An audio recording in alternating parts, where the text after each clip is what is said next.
you have other characters that are fitting that trope of like, we're gonna not be together and we're gonna fight each other and we're gonna fight for resources. And then he's just there like, I'm wearing a shark suit and I'm gonna save everybody. And you're just like, what is happening? Like it's both so serious and so unserious, and it really just like makes it so unique compared to other zombie media.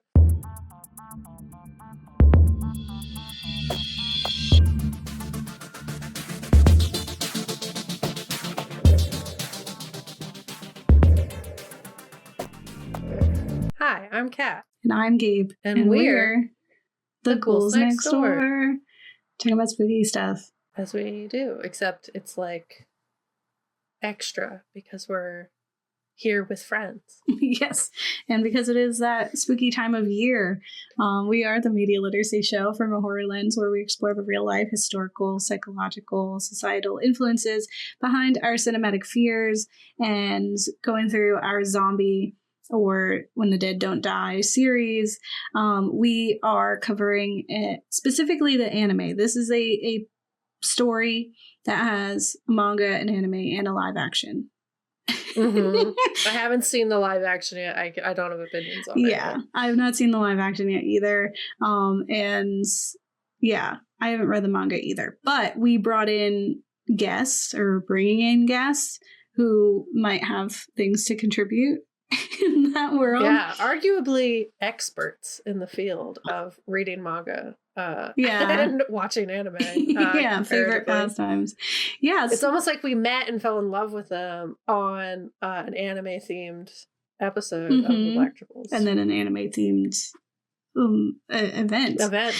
Yeah. We are bringing in the beloved Booze Next Door, our significant others, Isaiah and Mike. Hello. What's up? Welcome. Thank you both for joining us. Of course. Yes. I'm trying to remember, have we had you both on at the same time and we were also here? On Ghouls? Other than I don't know. The show. I don't think so. I think we alternated. Yeah, we definitely alternated. And I think obviously we had the takeover episode. But other than that, I think it's been we shared spaces on Black Tribbles at points.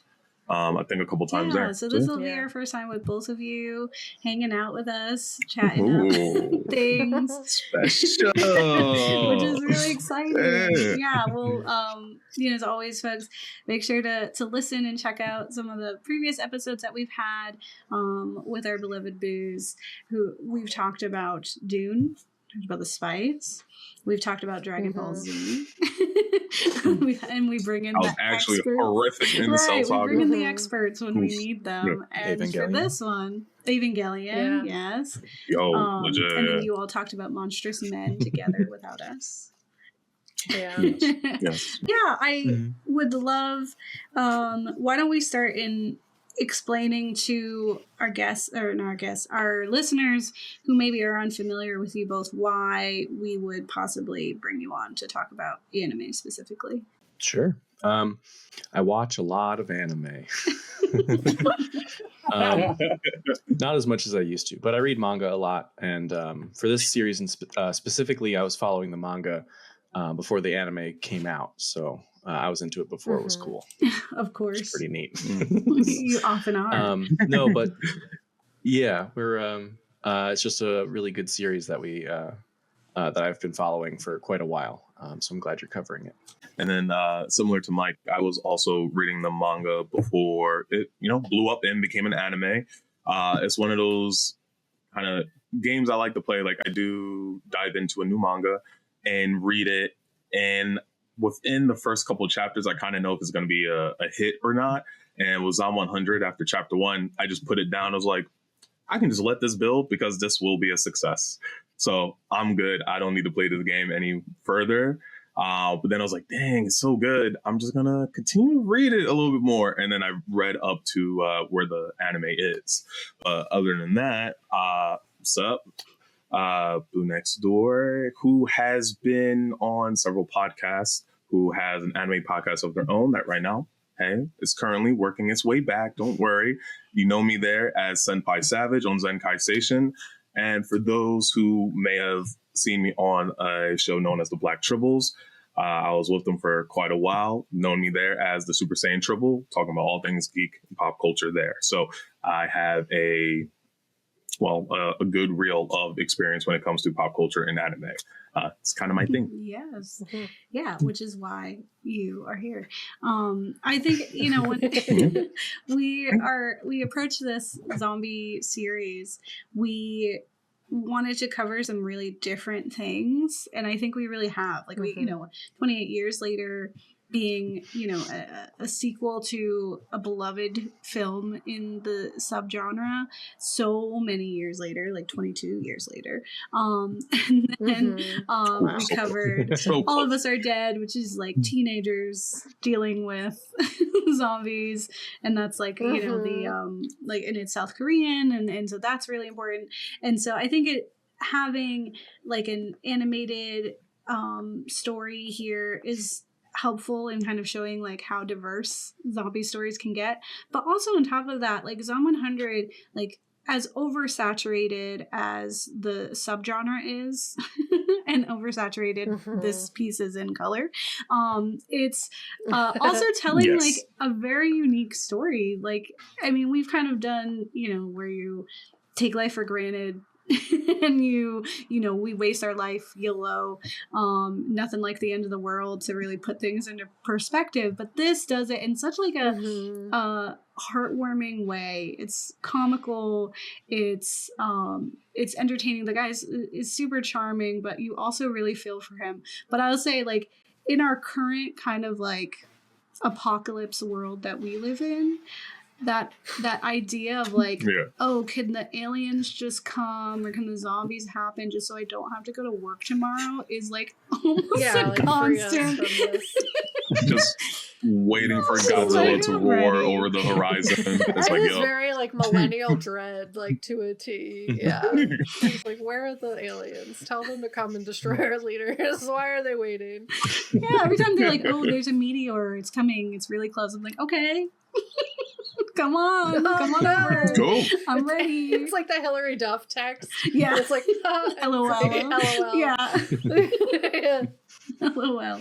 Yeah, I definitely feel that. So before we hop in, let me just tell folks what ZOM100 is about, and then we can just kind of, we've been loosey-goosey this series, just kind of hanging out and talk about things that we find enjoyable. Yeah, follow the vibes. So ZOM100, as we said, has been a few iterations. The anime, which is what we're primarily focusing on, is from 2023, and it's about a worker in a foreign finance company is bullied and worked around the clock before a zombie outbreak finally makes him feel alive.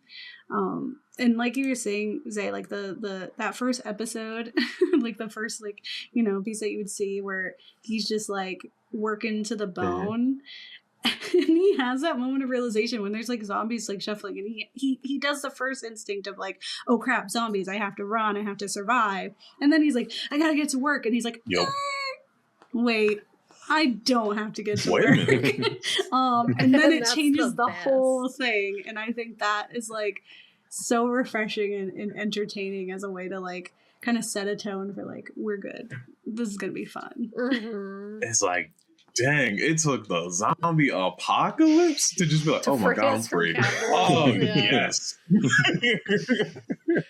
It also does like some really cool stuff with color, where like his work life is very black and white and like drab, and then like zombies bring like rainbow color to the world. Like, obviously I get it was like a play on like, we can't show blood in this way, but like it's because it's really gory otherwise. But it was like really fun to like have like the world just be filled with so much life and color, because we're freed from the oppressive nature of our jobs.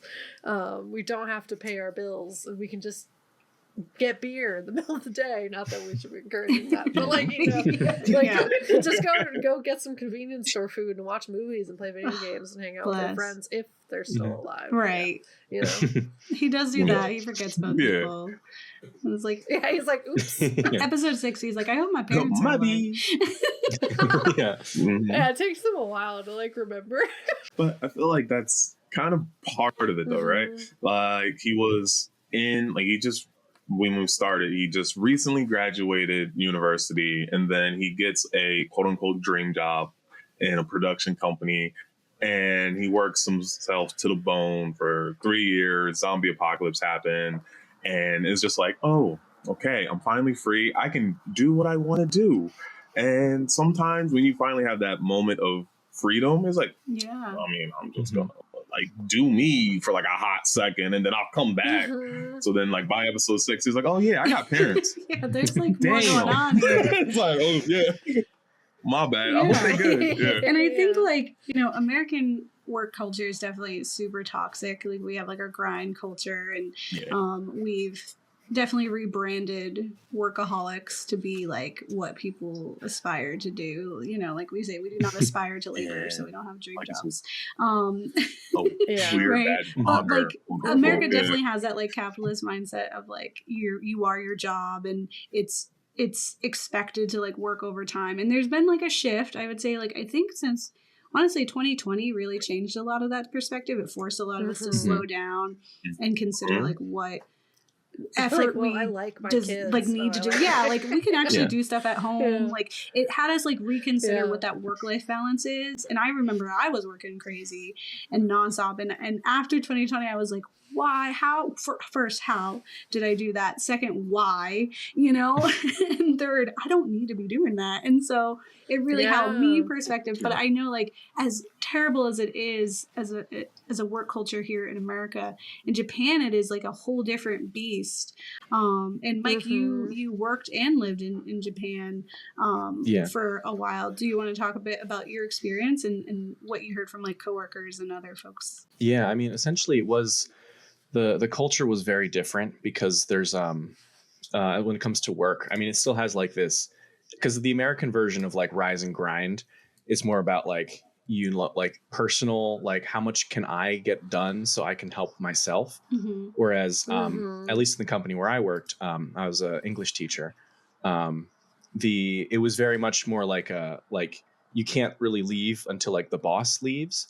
Now as a foreigner, I was kind of exempt from this, but even then I still had to show up like an hour early to clean the school, prep everything.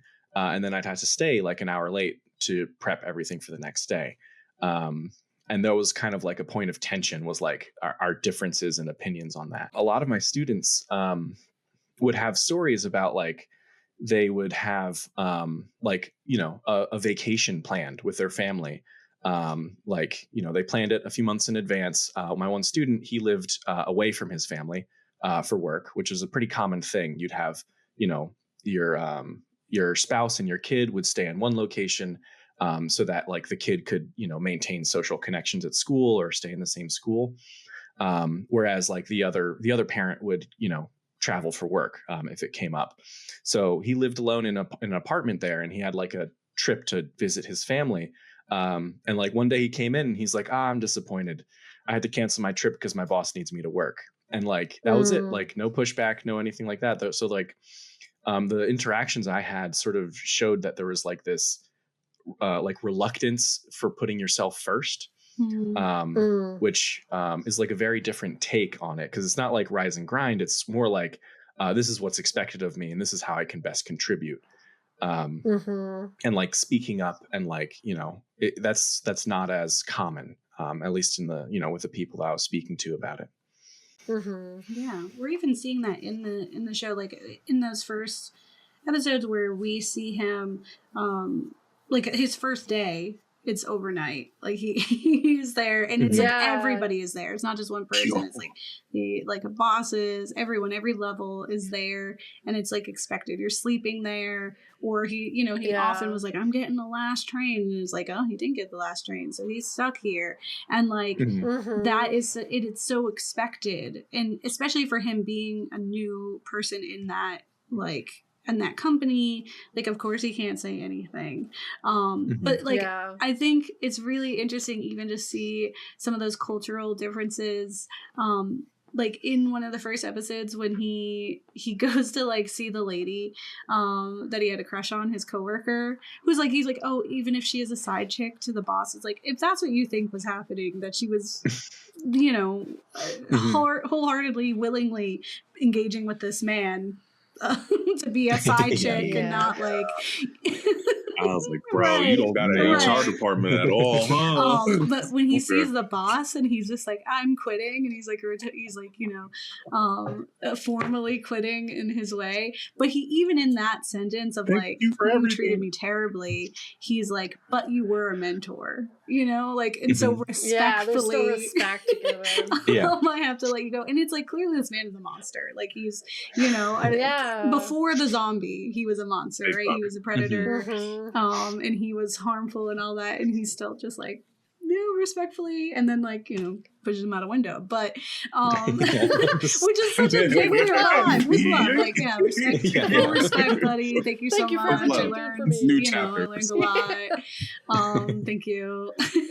And I don't know, I really appreciate that like approach and like creating this, like having a protagonist who is like sweet and just like unexpected as he is, is not something that we get a lot in zombie. Like we always get some people who are aloof, but he's just like, he's just really sweet. And it's like the modern take in like anime protagonists we've talked about back when we were actually talking about Demon Slayer with June, was like, there's like, you know, this rise in anime protagonists where they're like, their power, like their true power is like being really kind. It's not being the strongest, like being the best good boy. It's always like, no, how do we save these people and save their souls? It's not, and just doing it for doing it, like being soft and being nice and like just caring about people is the real superpower.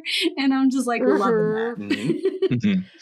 Yeah, and it was nice how it like kind of subverted a lot of like zombie tropes we'd see like in like when we got caught up in a little bit in 28 years later, and like you know, like where we see this often, and then he is just such a denial of all of that. Like we have other characters that are fitting that trope of like, we're gonna not be together and we're gonna fight each other and we're gonna fight for resources, and then he's just there like, I'm wearing a shark suit and I'm gonna save everybody, and you're just like, what is happening? Like he just, it's both so serious and so unserious, and it really just like makes it's so unique compared to other zombie media. The real strength, I think, is like the optimism that's throughout, because it really is like it's really about just like each like little bubble arc as they go through it is really like, how can we like accomplish our goals and fulfill our dreams? And it's just sort of a zombie apocalypse is kind of like the set dressing, and they're sort of like, no, we're we're gonna run from zombies, sure, but really we're here to try and go to like every hot spring in Hokkaido or whatever like the mission is for that episode. Yeah, have sushi from like a sushi chef finally. And yeah, it's really cool to see it because, as you mentioned, it is just a backdrop, but with the backdrop being something so chaotic and life-threatening as such, is like, well, I am undaunted by anything to hold me back now. I'm going to do what I want. And there's really no changing that. And to have like the episode start off where it's just his list and then it grows on to become others, it's like, well, what can we accomplish together in a way? And in order to get through a zombie apocalypse anyhow, you have to kind of work together, which, I forget her name right now, but she essentially is like little to no risk at all. I am going to be Shizuka. Thank you.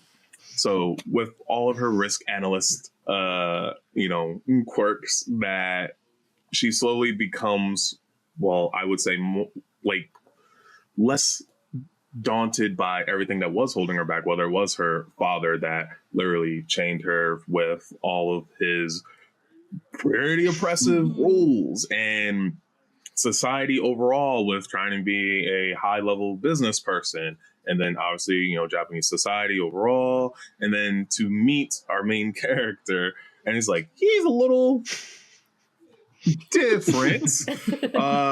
Okay, that's not how you do any of this in a sort of, to survive the apocalypse. And he's doing all this before he becomes a zombie. So there's also the inevitability of it too. And that is, you know, just another way is like, all right, well, this is what I want to do before I die. Right. And it's just, yeah, it's really beautiful because like they're all willing to work together to achieve it.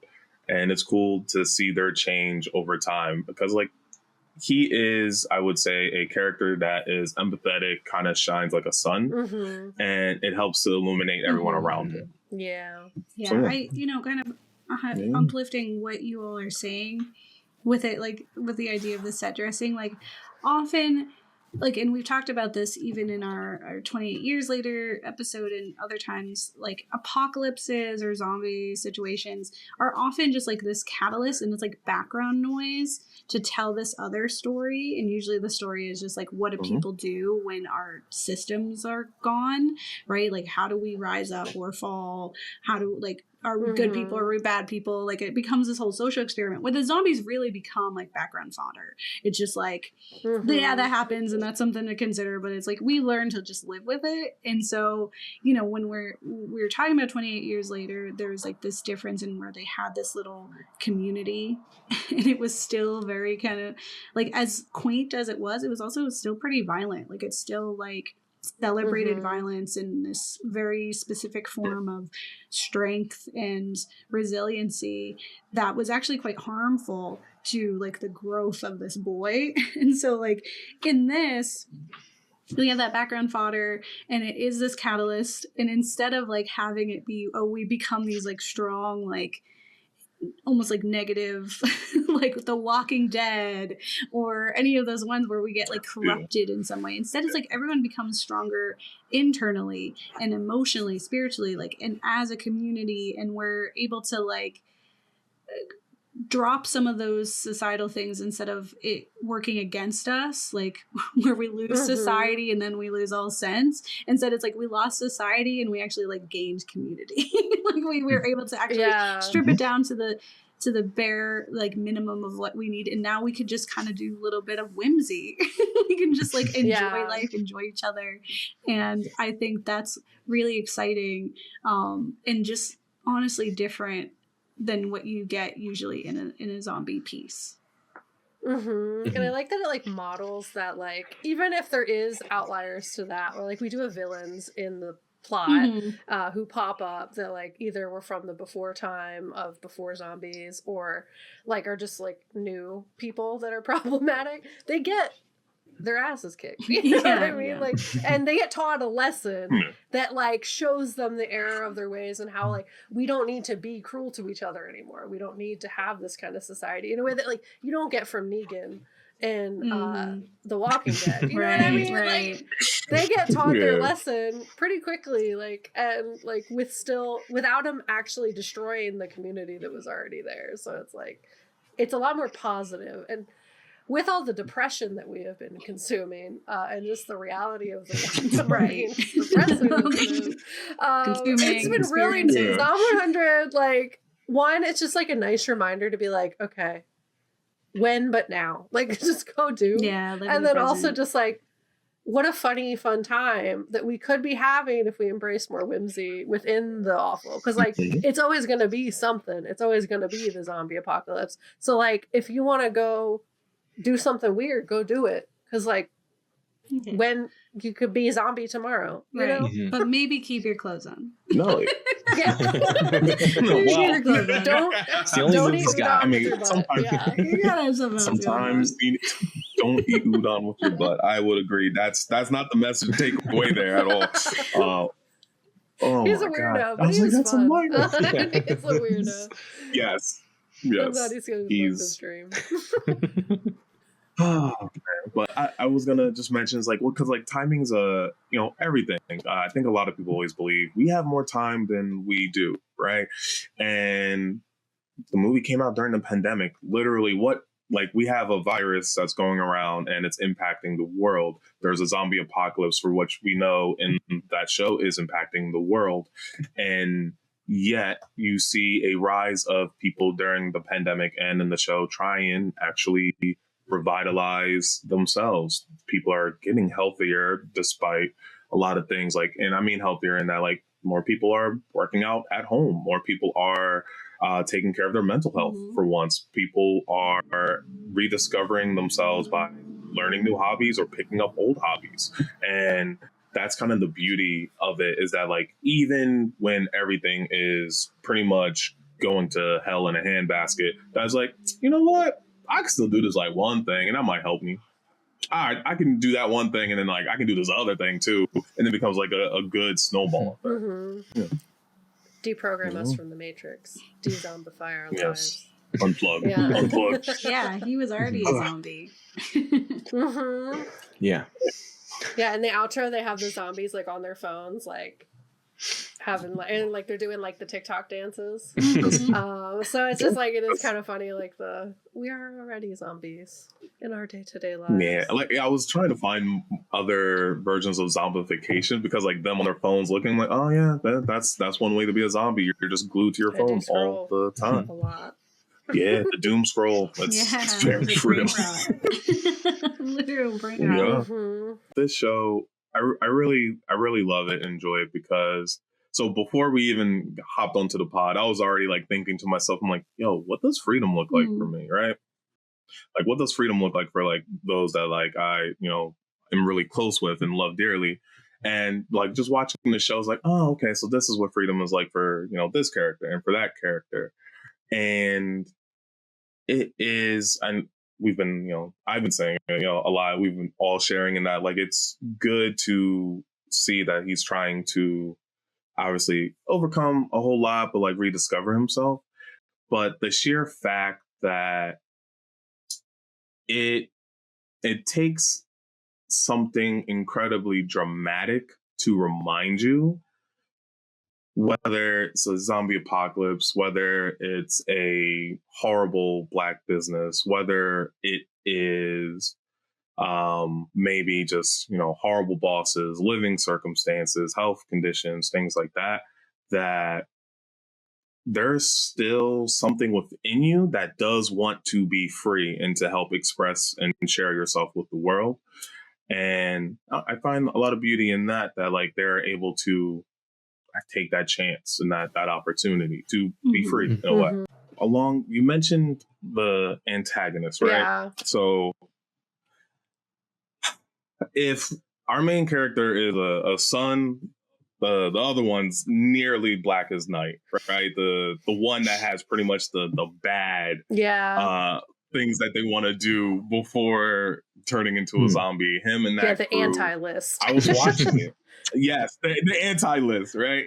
And as I was watching it, just like a good realizations I had was that, well, first, I definitely don't like people like that. Like hard. Like, I'd be a villain. I don't have nice. I was like, I have not so nice thoughts about you. And I'm like, all right, you can just stay over there and we'll be over here. Yeah.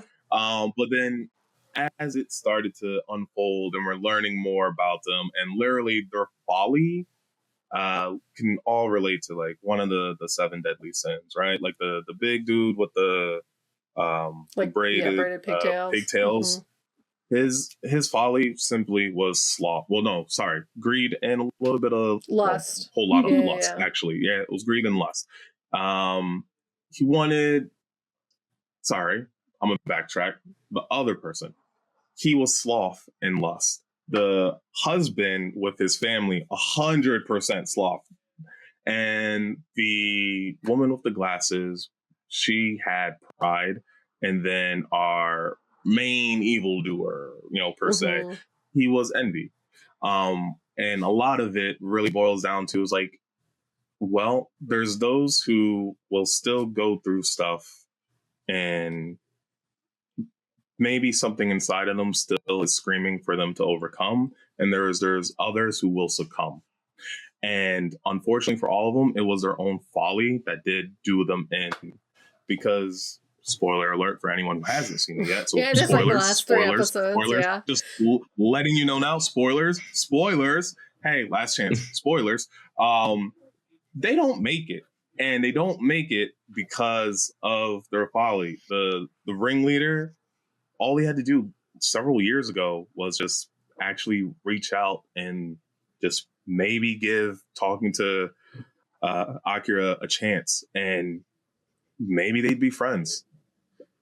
Yeah, The he just other wanted woman connection. who, just wanted connection. And because he always, when he's explaining himself of, damn, I just really want to be back in that pool, man, with my friends. I just want to hang out. I just want to do what I want to do. It's like, as a 90s kid, completely understand that. We had the best childhood ever. And now we have grown up into this crazy bullshit of a world.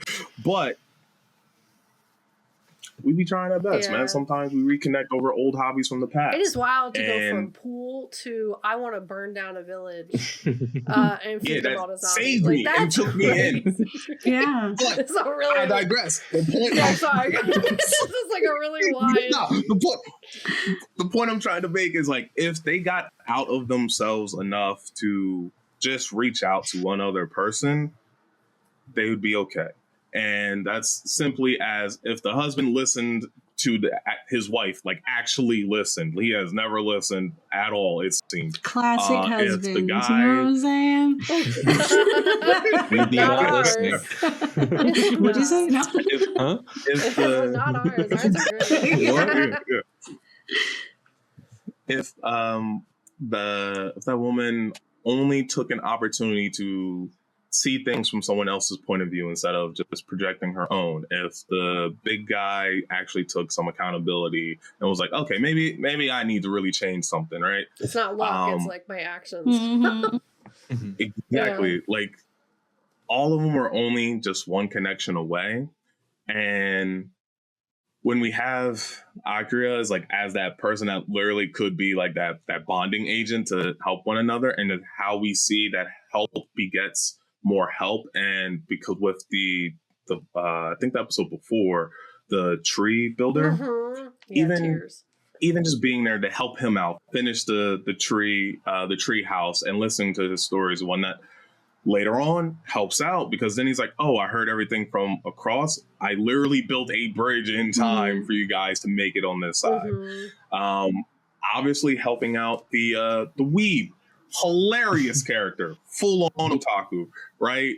From Germany, coming over, helping her out. You now have a new friend in companionship, and trying to, make this list of things to do before turning into a zombie. Yeah, literally can cut down all these enemies with her weapons. Good ally. It is a great way to display that no matter the circumstance, kindness is number one. Like, if you show a bit of kindness, it will actually help. You don't have to let the circumstances of your life or your surroundings define you and make you for a nicer term, a curmudgeon. Yeah. You ain't gotta be a curmudgeon. Yeah. You can be kind. That kindness stacks, and then also cruelty stacks. Right. I like both of them. Right. As well, you gotta balance it stacks. the scales. Yeah, like something that Kat was talking about in our last episode with All of Us Are Dead was, when we had these characters who were being unkind or being harmful or reacting in a way that we see some folks react in, even in this, of like even just some like side characers, right?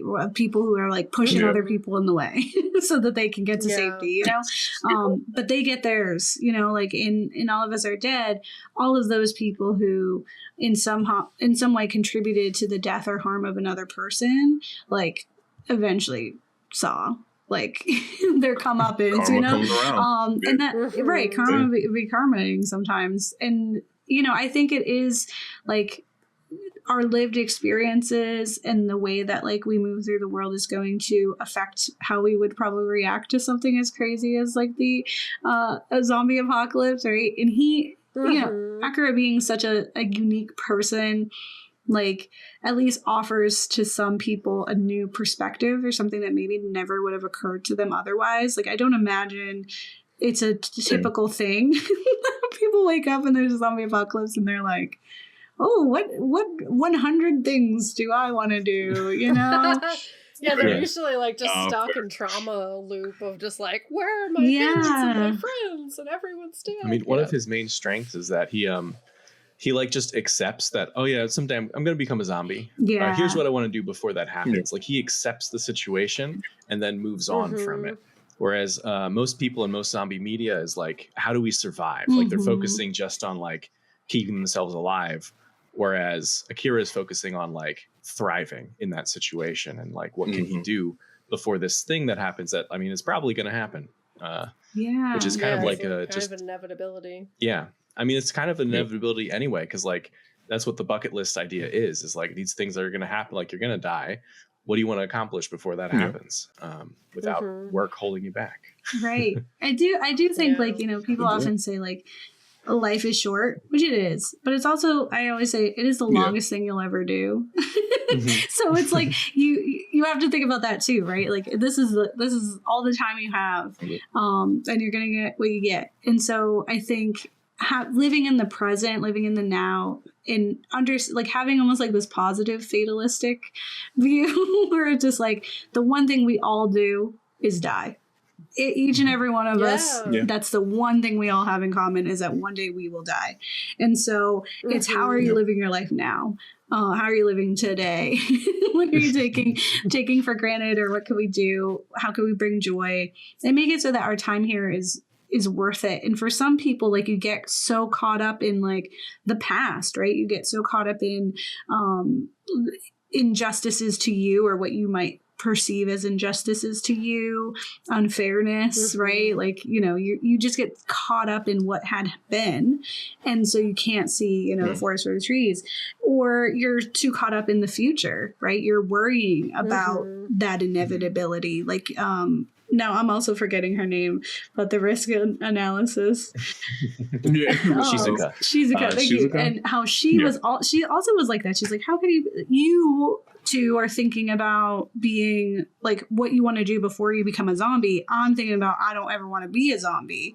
And so like that was catching her up. And so she was just like, you know, even when she was like, man, I really do wish I had that little sweet treat, even if it isn't helping me. And like, that's like, you know, everything in moderation. I think getting drunk during a zombie apocalypse is crazy. But, but all this other thing, like that specifically was just very much like she is ignoring joy. And I think something that zombie media or like apocalyptic media does a good job of is just like when we're living like constantly like in fear, you're constantly like trying to like control everything, blah, blah, blah, blah, blah. Like you really miss the opportunities. And like it ends up being like, what is this for? Like you're doing all that, right? You're dieting, you're keeping fitness, you're not becoming a zombie. At what cost? Like what are you like for what? So you can live more of that? I don't want to do that. Yeah. I'd rather be running crazy, doing all these silly things, being whimsical, frolicking through the garden. And then eventually I become a zombie, inevitable, or I'm dead, inevitable. And I don't know any better. Like, I'm not going to know. Like, when I'm dead or a zombie, I'm not here. All I know is that I had a really good time when I was here. You know, I'm here for a good time and for as long as that time was allowing. Yeah. And it was really cool. Like, I appreciated the show that it shows, like, the fine balance between I'm going to do what I want and it will hurt people. Like I'm going to be selfish and harm others through doing what I want. And then I'm going to do what I want and like still help people and still care about people. And then like, I feel like a lot of times when people who like are very like kind and empathetic will get like themselves in this loop where it's like, well, I can't do that because I don't want to hurt this person or I don't want to upset this person. And it's like, or they're just so worried about like the impact of their actions. And when I say they are me, I am very much always overly worried about like, I can't do that because this, and this. And it's, it goes, the show just gives you such a great example. It's like, you can do both at the same time. If anything, you're better equipping yourself to care for each other by caring for yourself. So it's like, I really appreciate like the stark contrast. Because at first when I saw the villain, I was like, why are you doing this? Like, I don't, why do I need to witness this like guy who's like just being so awful? And then I was like, oh, it's actually just a representation of the very opposite of this guy. And that's showing you the two ways what you can be a really bad guy and be selfish and do what you want, or be really kind along the way as you do the things that matter to you. So I thought that was super inspiring. It makes me want to like break free of the Matrix and like do whimsy. Overthink slightly less. Very slightly. There you go. That'll be Gotta good. start somewhere. Yeah. Gotta risk analyze a little bit. Yeah. He was sometimes being really crazy. I was like, that would give me like so much anxiety. Like, I feel that even sometimes, like, you know, I love One Piece, but there is so often, it's like once an arc at least, like minimum, where Luffy does something and I'm like, boy, if you don't get your ass over here. I was like, you are the captain. Why you doing this? Stop just disappearing, or like just think about it. Don't eat that. Like, they're just so often where I'm just like, you're just doing too much. Your whimsy is too much. And so like, I'm like, I am not as chill as Robin over there. I'm just chuckling. She's like, I almost died. And whatever I was ready to die. Whatever happens after this is bonus. So, and I think like, that's kind of what people are operating with after they meet Akira, is like, he's just like, you know, this is our bonus time, so let's just use it because it's chaos. That and Akira's not afraid of risk. Like, that's his number one. Well, number two. His number one quality is like, well, all right, you know, being in the present. His number two, I think, is the fact that like risk. Yeah, I take those. It's fine. And I think it's a good analogy because just like in life, that like sometimes you're gonna have to take some risk. I believe it's episode 2, maybe it's 3. When he meets Shizuka for the first time, I think it's 2. So episode 2. He's scaling out of the apartments. He's, you know, talking to the couple that is pretty much walled up in their apartment. And they're even asking him like, hey, if you need protection, you can come with us. But the scene just before he's, you know, doing all that, they're even talking about like, there's nowhere else to go. At least we have this, you know, barricaded, but we can't go out into the streets. That's like, you feel trapped. That's entrapment, right? But here goes Akira scaling. Oh, yeah, like, hey, do you need anything from the store? Yeah, I know. Okay, cool. I got you. Not climbing down the drain pipe of a building surrounded by zombies. Like, no. Right. But like, if he didn't do that, he doesn't meet Shizuka. He doesn't even understand that, like, oh, I can get a motorcycle, which would be a little bit more, you know, maneuverable throughout the city. It's something I always wanted anyway, to be cool. Helps me carry things to and from. Cool. Now I have that.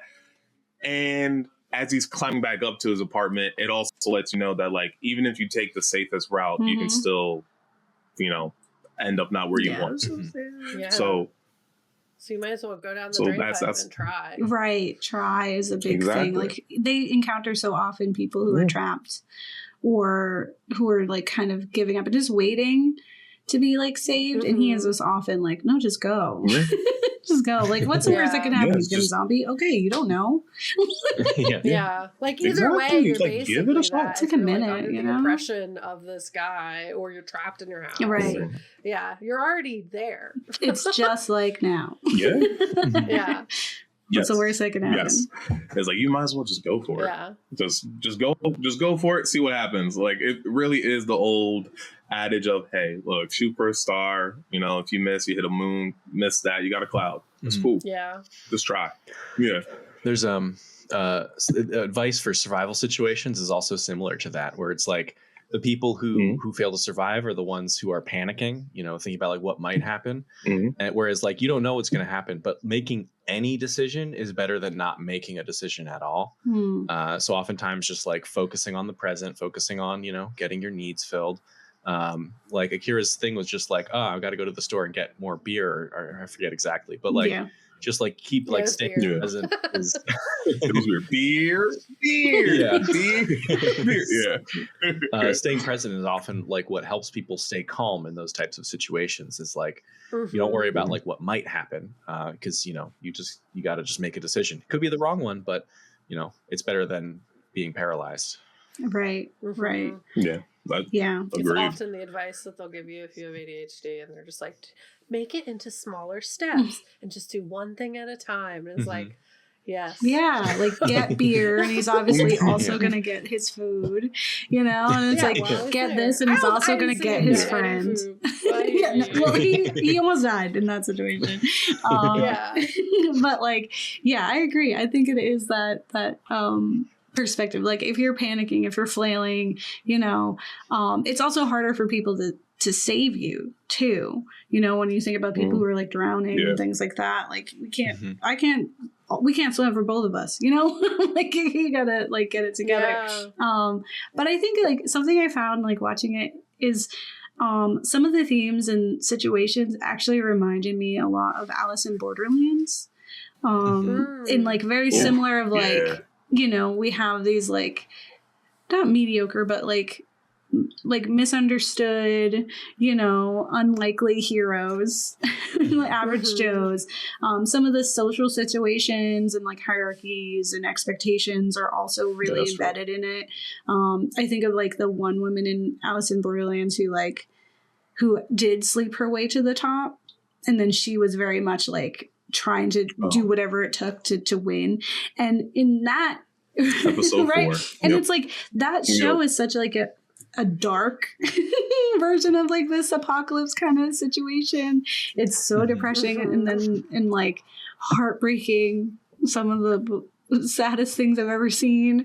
And like still like, you know, in our episode when we talked about it, something that I appreciated was like the society of like survivors was very like hedonistic, and it was thriving, thriving off of like, we only got so much time. I got this many cards. I got this many days on my visa left before I got to do something crazy. And maybe it's just pure luck that's going to get me out of that. Like, there's no way, you know? And so they knew that. And like having that like crunch timeline and expectation, like force them to have to live now. So they just did what brought them joy. And it's like lucky enough that like a good amount of these people weren't like just killing each other for, you know, whatever, like that's not the story they wanted to tell. But it's something I really appreciated because I think like it's just not a usual reaction that we see in media when people are in those kinds of crunch timelines or like in those danger scenarios. It's always just like people doing the worst or people just giving up or being really sad. And it's not to say that there's not room for that, because there absolutely is. And it's not to like, you know, minimize the pain that these people are most likely repressing hardcore and the fear that they have. But like, there's this other thing to be said of just like having those moments of hedonism, as long as you're not like hurting other if you're, as long as your joy isn't murmuring, your joy isn't like standing on people's necks, you know. One thing there might be, you know, some BDSM for that. That's a different conversation. We have an agreement at that point, you know. We have a safe word. If there's no safe word, then we're not doing it. That's different. I did want to say like what ideas y'all might have for what silly whimsical thing might be on your bucket list of the dead. Ooh, whimsical. Meditate under a waterfall. Nice. That would be really cool. That is cool. But I'll get back to it. I'm trying to think of silly now. Like pure silly. I have like kind of normal ones. Like I wrote garden successfully. I've gardened unsuccessfully twice now. I would love to garden successfully. I also wrote take one of our cats for a walk. But like they actually want to go. And like we go like on purpose. On a leash. I'd want to do a wheelie on a motorcycle. Yeah, it's terrifying. There you go. Fearlessness. Yeah, I was trying to think of that. I was like, would it be like try to do like ride a skateboard? Because it's like I'm terrified of doing that. There's no way. But if I just like, you know, did it like successfully, like go a little bit, you know, on a skateboarder's longboard. One kick push and not fall on my butt. Like that would be pretty cool. And then I was also thinking of like maybe some like things in the water. You know. Yeah, we could go play mermaids, but like as adults.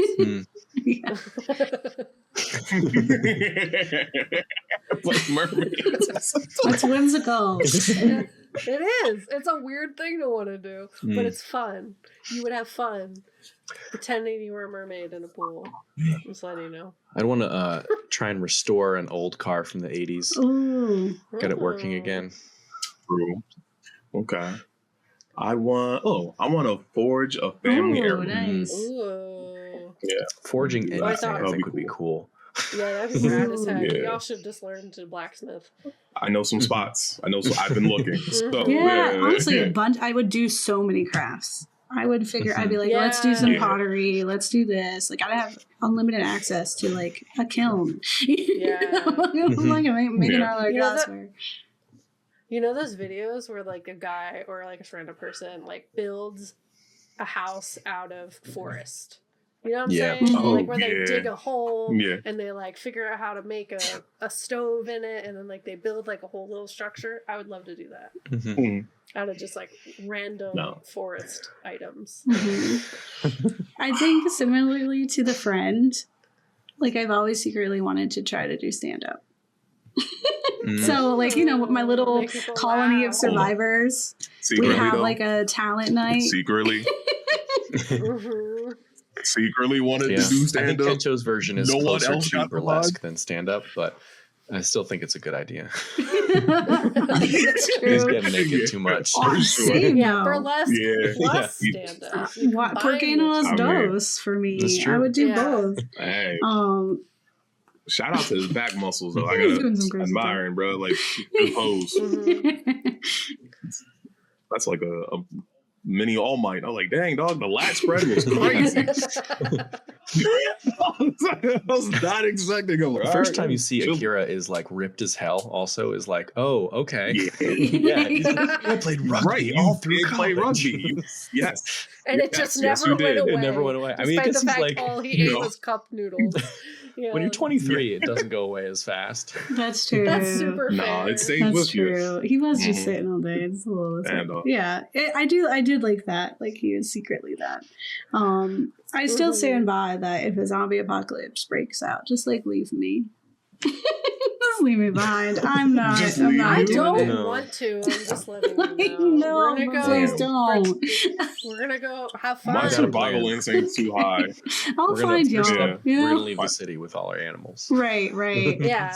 Yeah. And then we're gonna get a motorcycle and we're gonna go to a pool. I'm not going on a motorcycle. Other whimsical things. Yeah. I'm not getting on a motorcycle. It's fun because we're gonna turn into a zombie anyway. Yeah. You might as well. Right. Here's the thing. If you're gonna go out anyway, Gabe, you might as well do something cool. Right. No, I totally. Yeah. I accept that I might become a zombie. I don't want to accept that I potentially get into a motorcycle accident and then I'm just like injured. And that's like my life. You know, like I'm just like a paraplegic and then I become a zombie. You know, like, or like I scrape off my skin and then I'm a zombie. Like, I don't want to do that.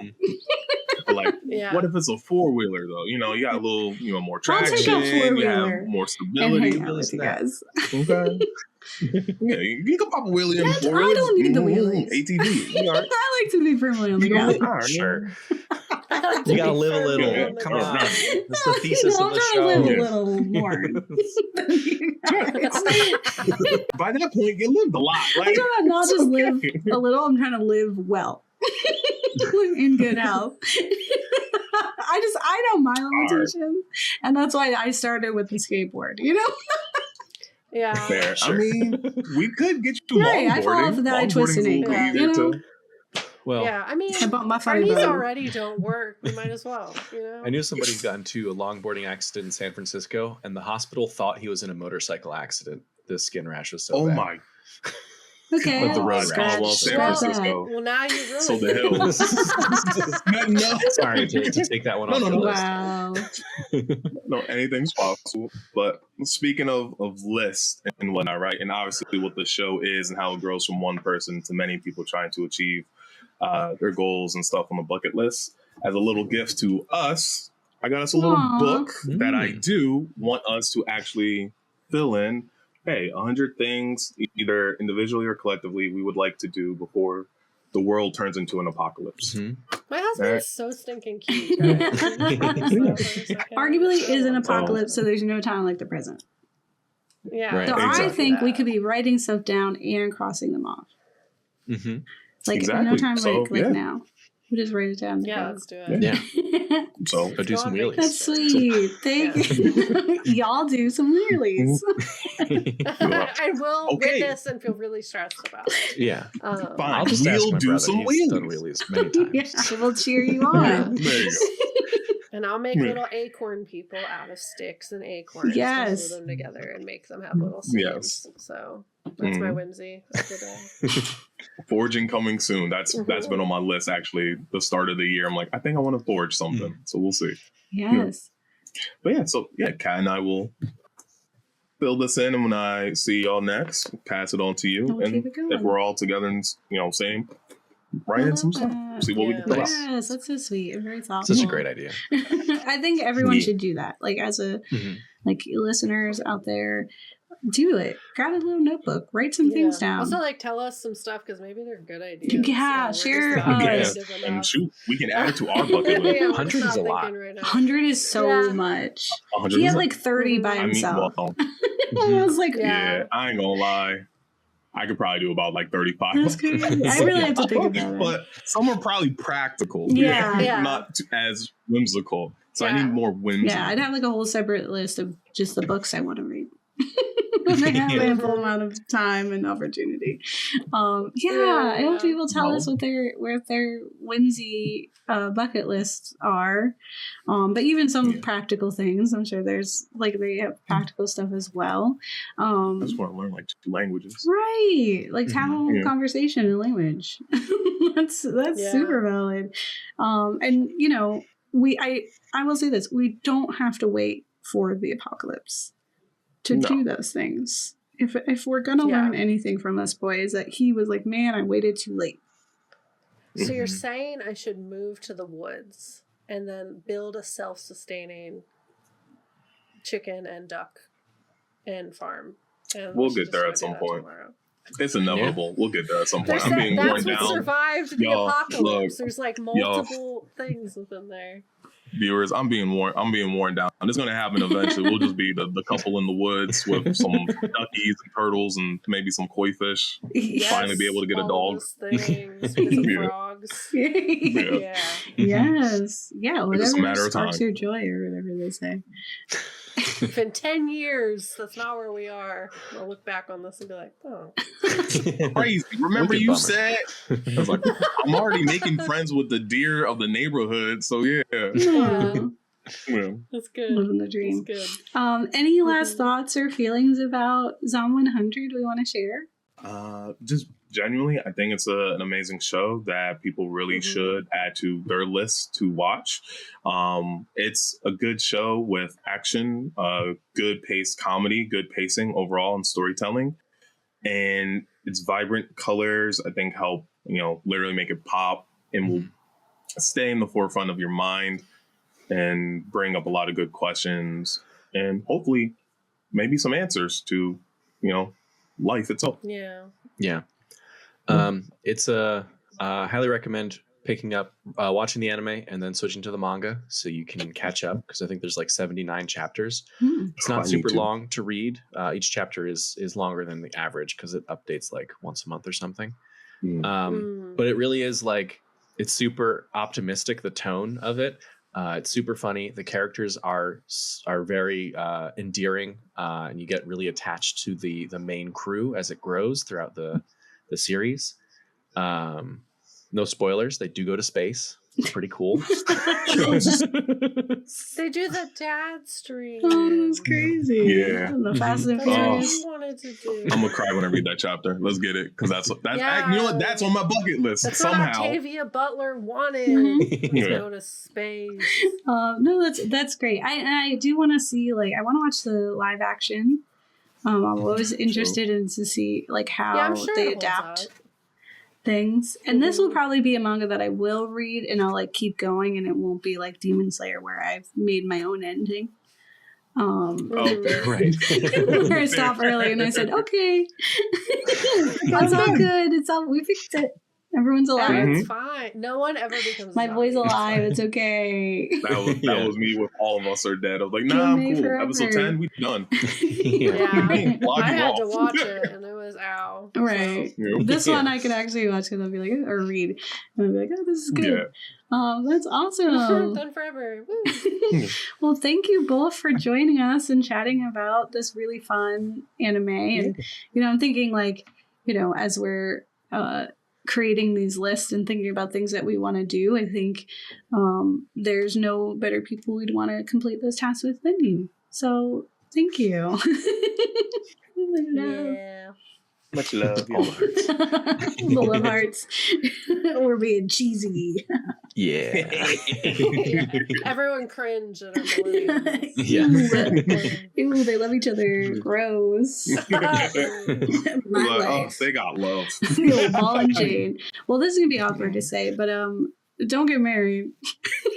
Hey, wait a second. Too late. Delete your kids. Don't do that. Don't eat our kids. You're not allowed. Wow, that aged poorly, huh?